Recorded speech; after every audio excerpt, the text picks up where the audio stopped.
meses, no tengo trabajo. Hace 2 años, 4 hijos, hermano.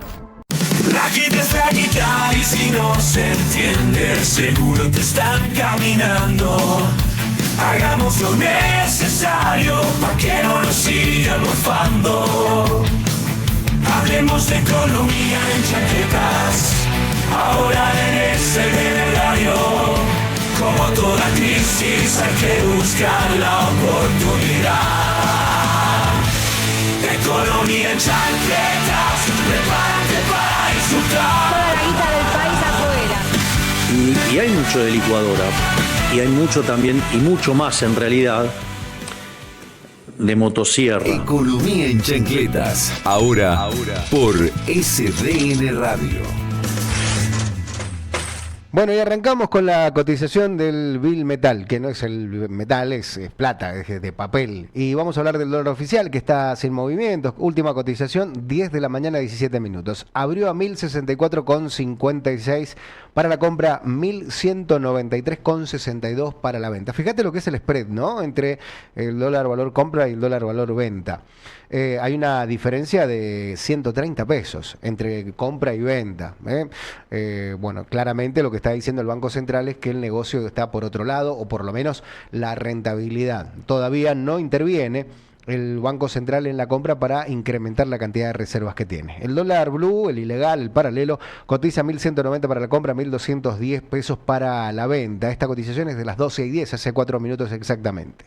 El dólar Banco Nación sí tiene modificaciones, baja 1,68% y cotiza 1.120 pesos para la compra, 1.170 pesos para la venta.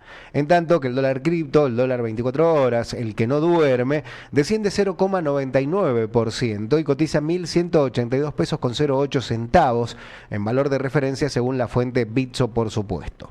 En el caso del primer dólar financiero del cual vamos a hablar, estoy hablando del mercado electrónico de pagos, el dólar MEP, desciende 1,60%, cotización 12,10 y cotiza 1.165,46 centavos en valor de referencia. El dólar turista cae también después de la estrepitosa subida que tuvo los días anteriores del fin de la semana próxima. En esta semana que será corta, recuerden, jueves no habrá trabajo de los mercados y el viernes es un día no laborable, no es feriado según lo que dice el gobierno nacional. Decía, el dólar turista desciende 1,68% y cotiza en valor de referencia 1.521 pesos. El dólar contado con liquidación, el CCL, desciende 1,60% y cotiza 1.182,34 en valor de referencia. El dólar futuro sin cotizaciones. El dólar mayorista desciende 0,04% y cotiza 1.160 para la compra, 1.169 para la venta. En tanto que el real cotiza en 205 pesos con 16 centavos para la compra, 205 pesos con 26 centavos para la venta, es decir, un descenso del 0,93%. La noticia del día es claramente el euro, que sube 8,90%. 8,90% y cotiza 1.268,18 para la compra, 1.363 pesos para la venta. En tanto que el euro blue también asciende, pero 0,1% después de la última cotización que fue hace unos minutos y cotiza 1.351 pesos con 60 centavos para la compra, 1.374 pesos con 32 centavos para la venta. Uno de los principales temas de esta economía en chancletas tienen que ver con los bonos y las acciones argentinas. Bonos y acciones en dólares caen al inicio de esta semana cortada, mientras el mercado sigue analizando la volatilidad cambiaria que tiene en la República Argentina. La deuda soberana en moneda extranjera, por supuesto, la deuda externa, como se conoce coloquialmente, y la renta variable caen en la apertura de los mercados argentinos. A ver, para tener en cuenta, los bonos en dólares arrancan la semana con caídas muy significativas, al igual que la renta variable. Al inicio de la tercera semana, desde que se flexibilizó el sistema cambiario, junto a un millonario nuevo préstamo del Fondo Monetario Internacional, recordamos, 20.000 millones de dólares, lo que produce una notoria volatilidad de los precios del mercado, en un mercado que no tiene intervención del Banco Central. Lo decíamos recién en las cotizaciones. Lo anunció el Gobierno Nacional, que solamente iba a intervenir cuando llegara al piso de las bandas de flotación, es decir, a 1.000 pesos por cada dólar. La actividad de la semana será acotada a los primeros días hábiles, previo a un feriado nacional y otro feriado puente optativo con fines turísticos. Es un día no laborable, si se quiere, pero se define por parte de la patronal.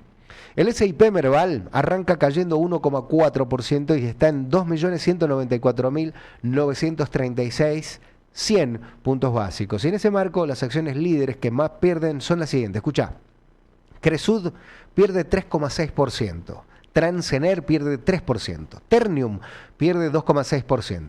En cuanto a las acciones argentinas que cotizan en el extranjero, cotizan de forma mixta. La que más cae es Cresud, 1,7%. Recordá que Cresud en el mercado local cae 3,6% y en el mercado internacional cae 1,7%, mientras que la que más sube es Telecom, 1,5%, hoy todavía en propiedad de el Grupo Clarín, por lo menos no se ha expedido la Justicia Nacional en referencia al monopolio de las comunicaciones por parte de este grupo. En cuanto a los bonos en dólares, en la plaza local registran mayoría de pérdidas. Las pérdidas centrales para el Global 2038, cae 0,08%, seguido por el Global 2046, 0,6%, y el Global 2035, que cae 0,3%. Ahora, ¿qué dicen los protagonistas de la City sobre lo que puede llegar a venir o no en el ámbito nacional? Bueno, la gente del grupo IEV dice: consideramos que la volatilidad se da enmarcada en un proceso lógico, dado este nuevo esquema, con el mercado acostumbrándose a la flotación y el tipo de cambio buscando precio en el centro de las bandas. Es decir, entre 1.400 y 1.100 pesos y 1.000 pesos empieza a buscar el mercado el lugar más cómodo donde se puede establecer un parámetro de proyección. Por lo pronto, todavía ese parámetro no se ha encontrado, ya casi a 2 semanas de la apertura del cepo cambiario y la flotación de bandas. Ahora, el Banco Central puede defender por el nivel actual de reservas.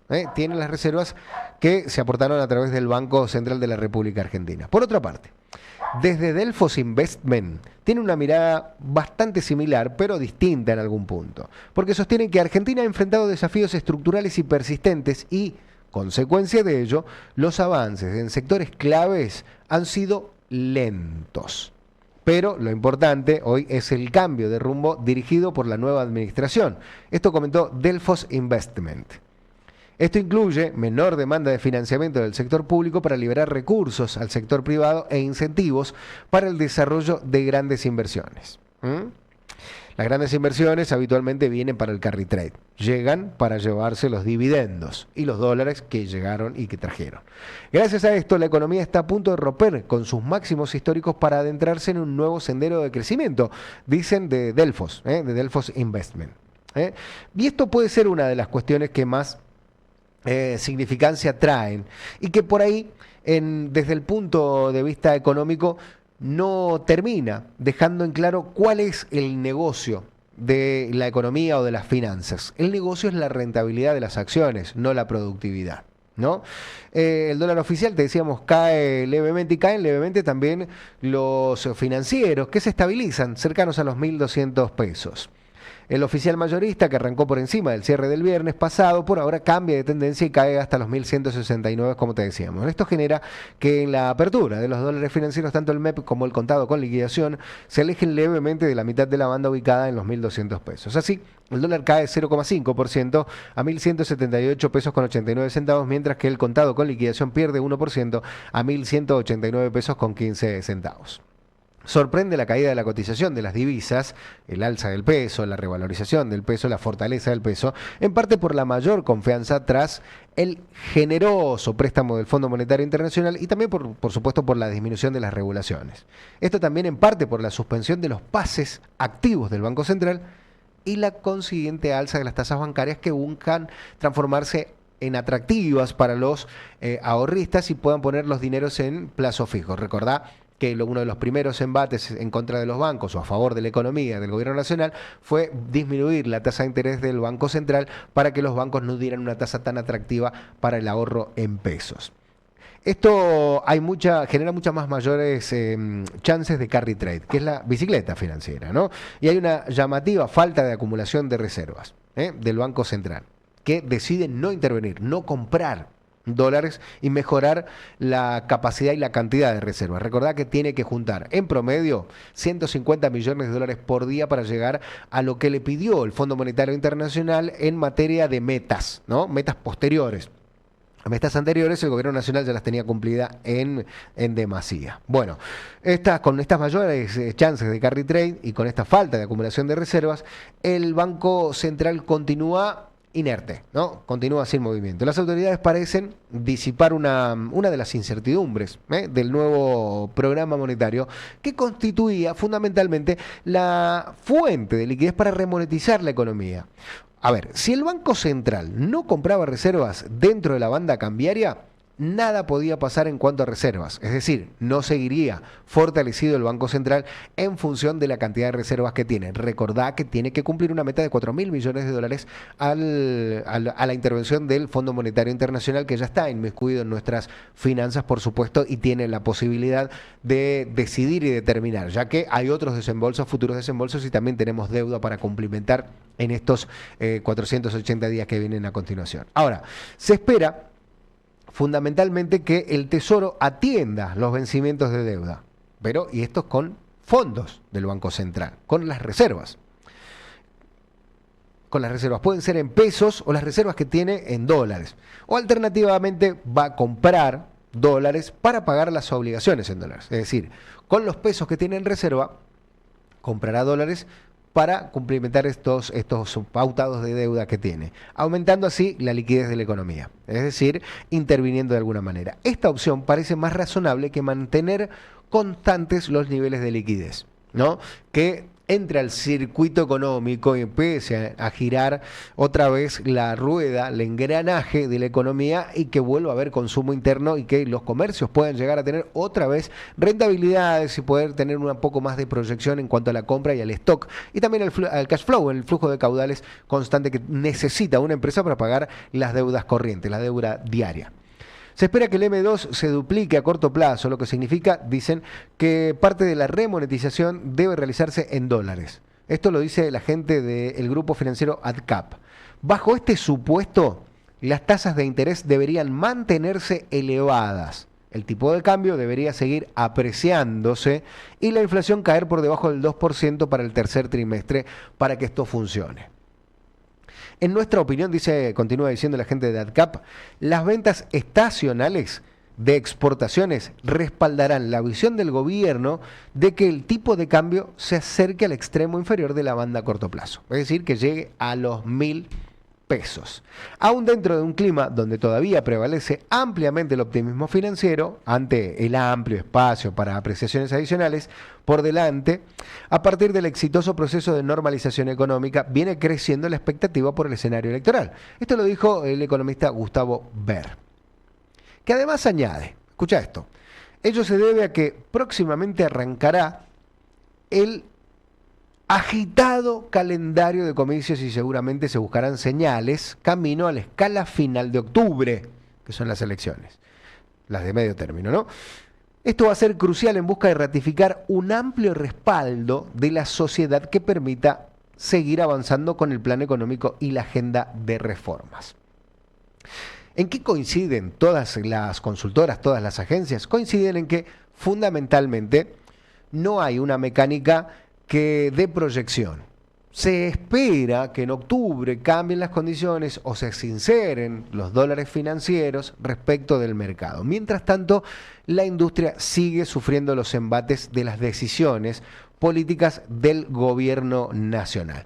¿Cuáles decisiones? Bueno, fundamentalmente las decisiones de los consumos, del consumo interno, pero también lo que tiene que ver con las exportaciones. ¿De qué? De productos que necesariamente se produzcan aquí y se transformen en productos industriales.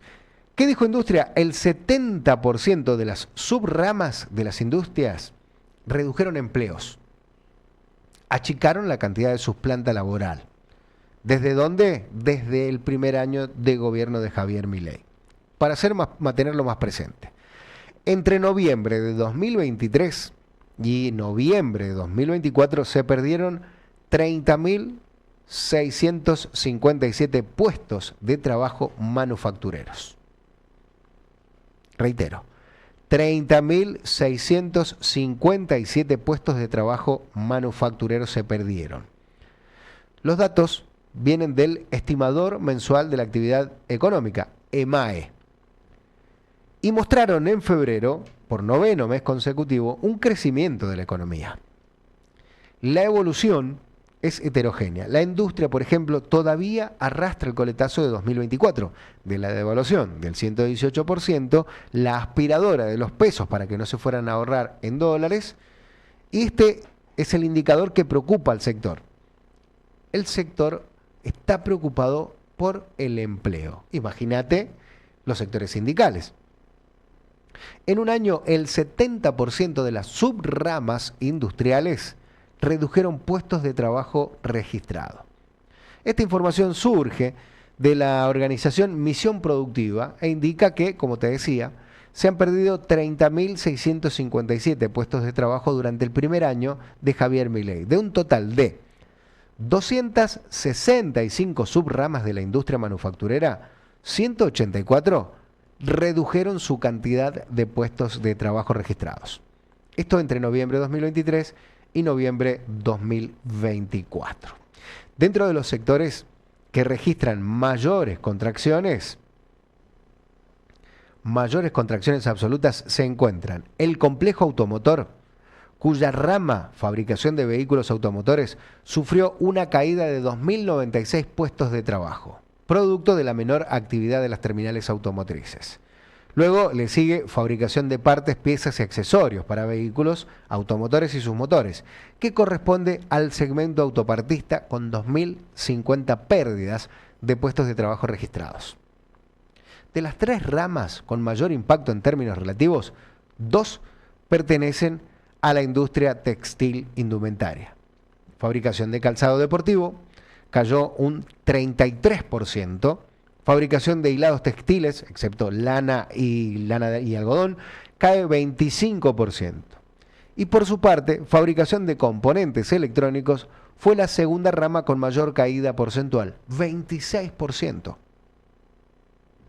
El informe incluye las ramas de la industria manufacturera con al menos 1.000 puestos a noviembre de 2023 y los datos se desprenden de la serie estadística de la población. De la población, por supuesto, trabajadora cubierta dentro de este aspecto. Esto se publica mensualmente por la Superintendencia de Riesgos del Trabajo del Ministerio de Capital Humano de la Nación.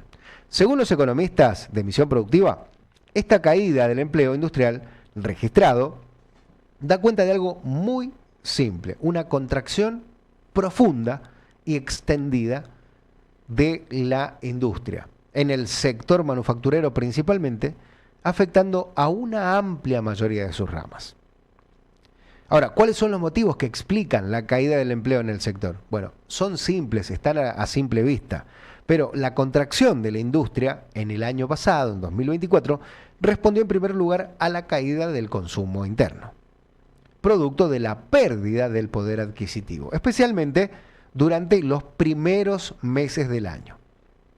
A su vez, los especialistas suman el impacto de la parálisis de sectores estratégicos como la construcción, que suelen dinamizar ramas industriales conexas como materiales de construcción. Por último, el desarme de políticas públicas orientadas al desarrollo productivo, como por ejemplo líneas de crédito para pymes, incentivos sectoriales y herramientas de apoyo tecnológico, es resaltado por Misión Productiva como un factor que agravó aún más un contexto que ya era desfavorable, aunque no constituyó el factor determinante de la crisis. ¿Qué dicen los amigos de Misión Productiva? Comprender estas tendencias es fundamental para evaluar el estado de la industria y los desafíos que enfrenta el sistema productivo argentino en el corto y mediano plazo. Esto lo aseguran en su última publicación. Ahora, asimismo, la actividad económica en su totalidad no sigue el mismo sendero que el industrial. Según los datos del INDEC, el EMAE de febrero registró una suba de 0,7% mensual y de 5,7% interanual, en donde se ubica el sector industrial, fundamentalmente en este contexto. Bueno, según Paula Verona, economista de Misión Productiva, todos, absolutamente todos los números vinculados a la industria, y cito, muestran que viene siendo uno de los sectores más afectados del gobierno de Javier Milei. Y sigue diciendo, y sigo en cita, esto se ve tanto en números de empleo, de empresas, de actividad industrial, a diferencia del resto de los sectores de actividad que lograron recuperarse luego de la fuerte caída de la primera etapa de Milei. La industria todavía sigue estando por debajo de los registros de noviembre de 2023, indica Verona. Ahora, ¿qué es lo que más preocupa? Lo que más preocupa es la destrucción del empleo, en vísperas de un 1 de mayo. Esto sumado a que hay muchas señales del gobierno de Javier Milei de que hay una visión antiindustrial, con poca preocupación por sostener las capacidades productivas y avanzando en una apertura económica sin compensación y en un esquema de apreciación cambiaria que complica la competitividad, concluye la integrante de Misión Productiva en referencia a la realidad que está viviendo el sector industrial en la República Argentina. Ni hablar de lo que tiene que ver con el sector agroproductivo, que está muy preocupado, principalmente también por lo que va a pasar en la Ciudad Autónoma de Buenos Aires, lo que va a pasar en Santa Fe, lo que va a pasar en los sectores agroproductivos y lo que tiene que ver fundamentalmente con la zona núcleo. Porque ya se sabe, por lo pronto, por los últimos sondeos, que en la capital federal, en materia eleccionaria, Adorni y Macri están casi fuera de la ecuación de la elección de la gente y Leandro Santoro picaría en punta, con números significativamente grandes, de diferencia, ¿no? Es por esto que ha habido un contacto entre Mauricio Macri y Manuel Adorni. Hay máxima tensión para la cena liberal. Hay tironeos por el discurso de cierre, quién lo va a hacer, quién lo va a decir, y hay una grieta entre el PRO y la Libertad Avanza que se extiende a las mesas de la cena de la Fundación Libertad. La campaña en la Ciudad Autónoma de Buenos Aires está prendida fuego, entre Macri y entre Adorni. Macri como referente del PRO, Adorni como candidato de la Libertad Avanza, que a priori se estimaba que tenía mayor representatividad. Máxime con Marra yendo a jugar desde otro lugar y que arrastraría el voto radical, no lo digo por la Unión Cívica Radical, sino el voto de las raíces de la Libertad Avanza o el voto fundacional de la Libertad Avanza, como otrora lo hizo José Luis Espert. El voto liberal está más cercano a Mauricio Macri y es ahí en esa pecera donde quiere pescar Adorni. Por primera vez, este lunes, la Fundación Libertad pondrá 2 mesas de cabecera. 2. La ubicación de Mauricio Macri y Manuel Adorni en la tradicional cena del Think Tank Liberal en Parque Norte escaló las tensiones de una manera realmente significativa. Esto entre el PRO y la Libertad Avanza, que están pescando en la misma pecera. Ninguno de los dos pesca en la pecera del justicialismo, del peronismo o del radicalismo devenido, el justicialismo de Leandro Santoro, sino que se pelean sus propios votos. Y esto hace que escalen las tensiones. En la previa del encuentro también van a ir figuras como Mirta Legrand, Maximiliano Puyaro, gobernador de Santa Fe, Julio María Sanguinetti, expresidente uruguayo, que ya está en el país y llegó a través de Buquebús, según lo que me informan y lo que me dicen. Ahora, la guerra a cielo abierto que la Libertad Avanza impulsa en la ciudad de Buenos Aires contra el PRO de cara a las elecciones locales del 18 de mayo, para renovar, por supuesto, 30 bancas en la legislatura porteña, tendrá esta noche un nuevo capítulo de gala. La campaña se trasladará a la cena de fundación que dirige Gerardo Bongiovanni, que no es de los más conocidos, pero es un gran operador, un gran lobista y que claramente tiene necesidades y tiene los pies puestos en los dos platos, en el del PRO y en el de la Libertad Avanza, donde Adorni hoy por hoy puja por ofrecer el discurso de cierre, quiere cerrar la cena. Y además, lógicamente, está Mauricio Macri, que quiere ser él quien cierre el discurso. ¿Adorni qué haría? Adorni se ubicaría con el staff de las Fuerzas del Cielo en una mesa aparte de la del ex jefe de gobierno porteño y del actual jefe de gobierno porteño Jorge Macri. Bien, ¿cómo sería la mesa de Adorni? Me dicen, bueno, en la mesa de cabecera oficial del oficialismo estará sentado Adorni como enviado del presidente Milei, candidato y en representación del gobierno nacional. ¿Quiénes van a estar sentados con él? Van a estar Mario Lugones, que es el ministro de Salud, Julio Cordero, que es el secretario de Trabajo, además de Maximiliano Puyaro, quien viene de tener las elecciones para convencionales constituyentes en la apertura del calendario electoral del año en toda la República Argentina. En la mesa cabecera, la mesa Blue, se ubicaría la dirigencia del PRO, encabezados por los primos Macri, Jorge y Mauri, ¿no? Y por primera vez, la candidata porteña Silvia Lospenato, que va tercera en las mediciones. Y algunos lo miden como cuarta después de Marra. Javier Milei, que dijo, yo no voy a ir, declinó la invitación y envía en su representación a su vocero, a su voz y voto.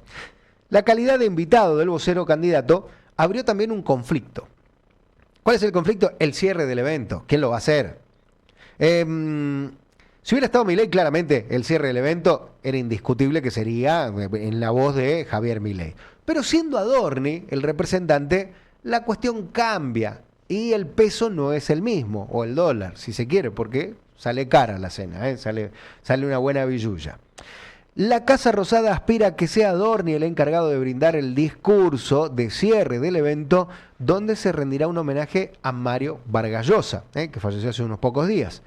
Un tradicional asistente a las venadas de la Fundación Libertad, cuando obviamente estaba en Argentina. Cuando no podía, no venía. Milei estuvo en la cena del año pasado. ¿Se acuerdan ustedes, no?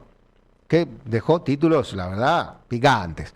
Pero no se sentó a comer el menú oficial del evento, ¿no?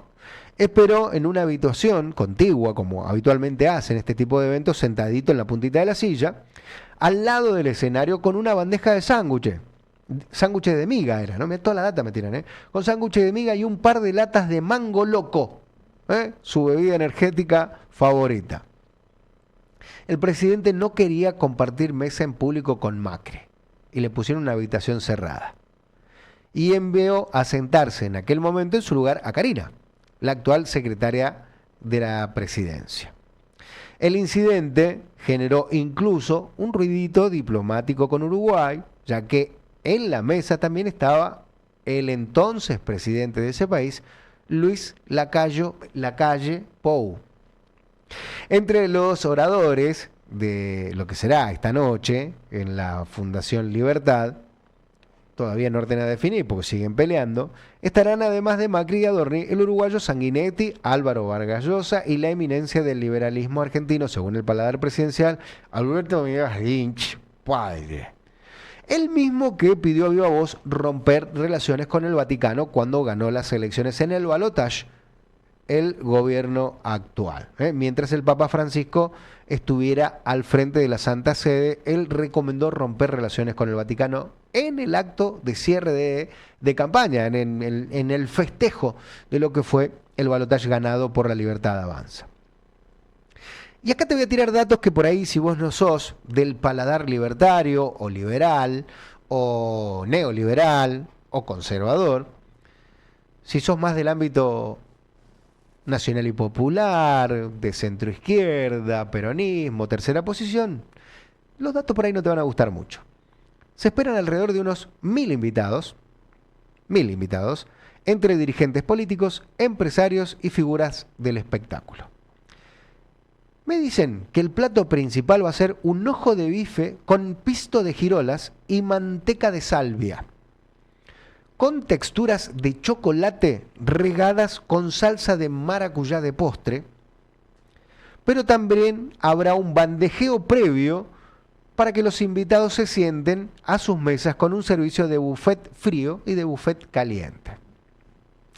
Ha llegado un poquito de data. Ahora, ¿la cena para qué sirve? La cena será una previa del debate de candidatos de la Ciudad Autónoma de Buenos Aires de este martes, donde Adorni volverá a cruzarse con Lospenato.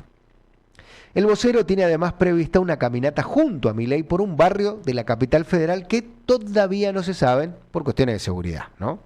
Hay que plantar los actores, hay que poner los policías para que cuiden y demás.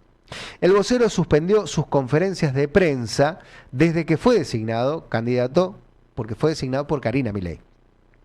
¿Lo saben esto, no? Sí. Y prácticamente no tuvo apariciones de campaña más allá de la foto que se sacó en la puerta de la jefatura de gobierno con una motosierra en la mano, mojándole la oreja a Jorge y a Macris.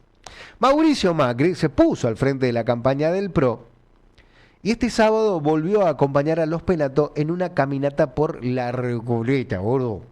Más tarde el expresidente le apuntó directamente a Adorni y le advirtió al candidato de las Fuerzas del Cielo lo siguiente: hay que estar preparado. Uno puede ser un buen vocero, pero para ser legislador hay que saber sobre la ciudad de Buenos Aires. Eso dijo Mauricio Macri de Manuel Adorni. Esta noche se van a sentar prácticamente en la misma mesa. Son mesas separadas, pero las dos son las mesas principales. Pero son dos las mesas principales. Así está dividido el ámbito libertario en la República Argentina y va a traer mucha tela para cortar y mucho material para que hablemos nosotros mañana en Son de Paz. Lo que sí te recuerdo y te recomiendo que hoy, a partir de las 13 horas, estará el señor Nicolás Rosales acompañándote con SDN Sports. Ya me están preguntando cuánto hace que trabajó acá, me preguntaban recién. Se lo llegan a llevar, los cago a trompar a todos. A Autogali, a Rosales, a todos los cago a trompar. Bueno. Mirá vos, qué lindo, qué bien que vienen ganando ahí. Me pasan el rating de las audiencias entre Tuki y San Luis Stream, ¿no? Bueno, que son dos públicos más o menos similares. Está muy lindo eso, está muy lindo. Che, después del señor Rosales viene el señor Facundo Pipa Merino, para acompañarte con SDN Recap, con toda la información de lo que ha pasado en la mañana y por supuesto con la recapitulación de todo lo que va aconteciendo. Y en el update, en la actualización, Nico Rodríguez a partir de las 17 horas acompañándote hasta la iniciación de Solo River, que hoy a las 20 horas vendrán a festejar y van a estar insoportables. Yo por supuesto no voy a estar cerca de la provincia de San Luis, me quiero ir a, no sé, a Antofagasta, no sé dónde, a Calingasta, no sé, a cualquier lugar, algún desierto, ¿no? Quiero ser el náufrago de Tom Hanks en estos momentos. Por otro lado, amigos y amigas, yo me tengo que despedir, que obviamente me despido con la responsabilidad del caso y es con el pase, con el señor Nicolás Rosales, que ya se encuentra sonriente otra vez. No sé hasta qué hora va a seguir con la misma perorata de Gañallí, ¿hasta cuándo? Me tienen podrido, parecía lo de Boca hablando de que River descendió. Rosales, ¿todo listo para SDN Sport, amigo? Así es, Checo, sí, vamos a hablar un poquito, vamos a hablar de todo lo que dejó el partido, siempre hay que seguir mencionando, ¿viste? Algún dato que haya pasado por alto en la Rosales Deportiva. Entonces, encima todos ustedes son de River, menos Miguel que de los míos, ¿entendés? Vos de River, Merino de River, Rodríguez de River. Todo de River. Todo de River hoy. Qué lindo, qué bien que elijo las cosas, amigo, ¿eh? Qué bien que ¿Solo de elijo las River? cosas. Sí. ¿También para gastarte, para gallarte? Me van a gastar todos, todos me van a gastar. Y está bien que lo hagan, se lo merecen. Bueno, pero no solo vamos a tener River Boca, sino también vamos a hablar del deporte de acá en San Luis. Muy bien. Hubo acción también lo que es en el fútbol, en el Federal A. Ajá. Estudiantes y Juventud. Estudiantes ganó de visitante. A Gutiérrez, ¿no? Le ganó a Gutiérrez. Juventud perdió de local frente a Ciudad Bolívar. Así que hay un poquito de repasar. Vamos a repasar todo lo que es el deporte en San Luis. Hay mucho. Interesante. Bueno, nos quedamos con vos entonces, Dale, Rosales. perfecto. A ustedes les digo muchas gracias, nos despedimos unos minutos antes, tengo una reunión en un ratito nada más, pero se quedan con Nico Rosales y toda la información deportiva. Por vuestra atención, muchas gracias, nos reencontramos mañana a las 10 de la mañana para hacer el Son de Paz. Un beso en cada cachete, pórtense bien, si se llegan a portar mal, ya saben, inviten a Pablo Togali. Chau.